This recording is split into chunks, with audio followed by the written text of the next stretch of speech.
right, so it's decision time. So basically, you've decided that you want to buy a home or you want to sell your existing home and you want to buy a new one or build a new one, or you're just tired of renting. Whatever it may be, you've made the mental decision, and or your spouse or your family member or someone has made a decision somewhere along the way that basically said, I want to buy a house.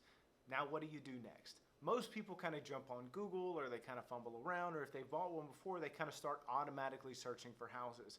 And what I'd recommend you do is really evaluate why you're even making this decision in the first place, because what you're going to want to do is you're going to want to assess your motivation. Like, why do you want to buy a house? Why do you want to build a house? Is it just a fun idea that you had? Is it something that you really absolutely need to do?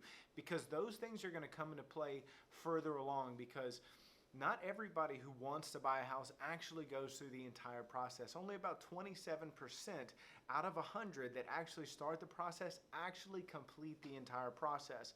Well, I think it's because their motivation wasn't as high as they thought it was. So when things get difficult, they don't continue to push through, or they don't fully set a plan to actually make sure they get from A to Z, and they do it very streamlined. Some people get discouraged, some people stop. There's a number of reasons why.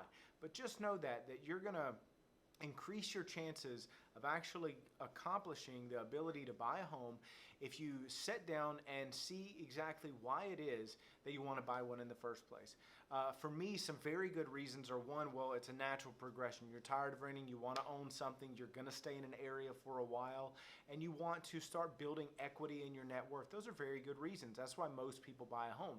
Another one is maybe you've recently had a divorce, or maybe you have to buy someone out of an estate property. Those are kind of situational, but those things definitely happen.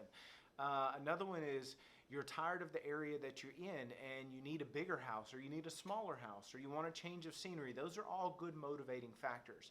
But if you want to move just because you're bored, or you're just tired of the neighbors and you don't really have a strong sense of urgency, or if you need to sell a house and you're like, well, if we get the right price, those aren't really strong indicators that you're going to want to go through that entire process. So just identify why it is that you want to actually move.